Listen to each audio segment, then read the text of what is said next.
यदि फल मूल खाकर उन्हें जाना जा सकता, सहर्ष में बकरी का रूप धारण कर लूंगी। यदि मनकों को फेरने से उनके दर्शन होंगे, विशाल मनकों पर मैं अपना जाप करूंगी। यदि पत्थर की प्रतिमाओं के आगे झुकने से उसके दर्शन होते, मैं कठोर पर्वत की विनम्रता से पूजा करूंगी। यदि दूध पीने से प्रभु को आत्मसात किया जा सकता, तो कई बछड़े और बच्चे उसे जान पाते। अगर पत्नी को त्याग कर प्रभु को पुकारा जा सकता, तो क्या हजारों नपुंसक न हो जाते। मीरा जानती है कि दिव्य को पाने के लिए एकमात्र परम आवश्यक है प्रेम। अगर आप निर्माण करना चाहते हैं, तो आपको अनुशासन की शरण जाना होगा, क्योंकि निर्माण करने में समय और शक्ति लगती है। अपने समय को शक्ति के साथ एक दिशा में लगाना ही अनुशासन कहलाता है। नष्ट करने में अनुशासन की जरूरत नहीं पड़ती, क्योंकि इसमें दिशा तय करके शक्ति नहीं लगानी पड़ती। याद रखें कि निर्माण की दिशा हमेशा ऊपर की ओर होती है, जबकि नष्ट होने वाली चीज नीचे की ओर ही आती है। जीवन को नष्ट करने के लिए अनुशासन नहीं चाहिए, लेकिन उसका निर्माण करना है तो रोज शक्ति लगाकर उसे ऊपर उठाना होगा। हम शरीर नहीं बल्कि चेतना है, ऐसा समझाने के लिए स्वामी परमहंस योगानंद लिखते हैं, पूरे दिन शरीर से काम करते हुए हम खुद को शरीर ही मानते हैं, लेकिन हर रात परमात्मा इस भ्रम को दूर करता है, क्योंकि जब तुम रात में गहरी नींद में चले जाते हो, तब तुम्हें कुछ नहीं पता रहता कि तुम क्या हो, स्त्री या पुरुष, किस धर्म के हो। तुम सिर्फ शुद्ध चेतना बनकर रह जाते हो। तुम्हारी बाकी सारी नश्वर उपाधियों को परमात्मा हटा देता है।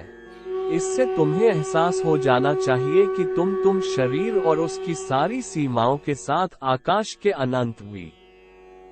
जीवन में शिव तत्व का होना उसे बहुत सार्थक बना सकता है।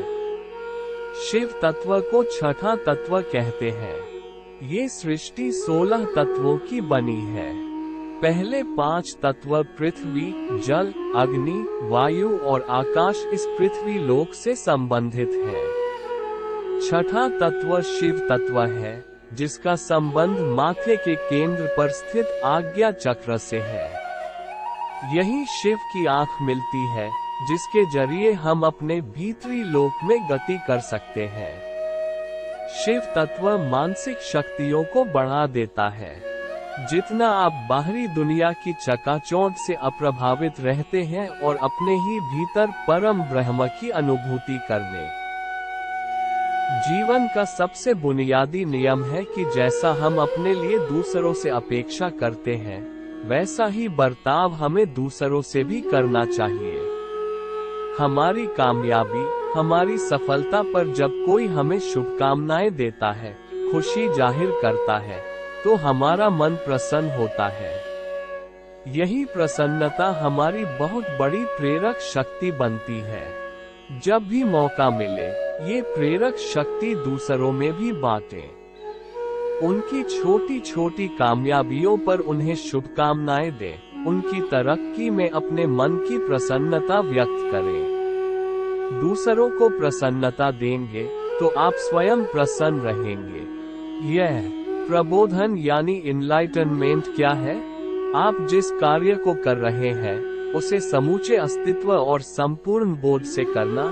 कोई चाहे गरीब हो या अमीर, छोटे पद पर आसीन हो या बड़े पद पर, जानने वाला हो या अपरिचित, हर व्यक्ति को अपने भाई जैसा मानना, हर व्यक्ति की आत्मा को महसूस करना, मृत्यु से भागने की कोशिश न करते हुए उसे स्वीकार कर शरीर की नश्वरता और आत्मा की अमरता को समझना, यही प्रबोधन है।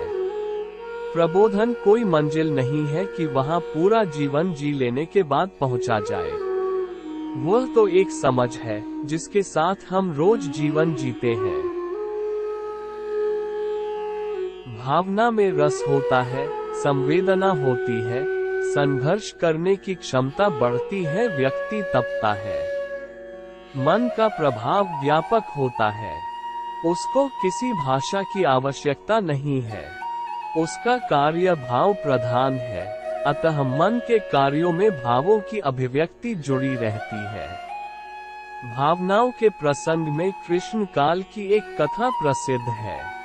रुक्मिणी कृष्ण के पांव दबा रही थी।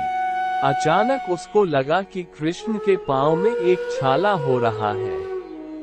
उसने पूछा कि आप तो कभी नंगे पैर चलते ही नहीं, आपके पांव में ये छाला कैसे?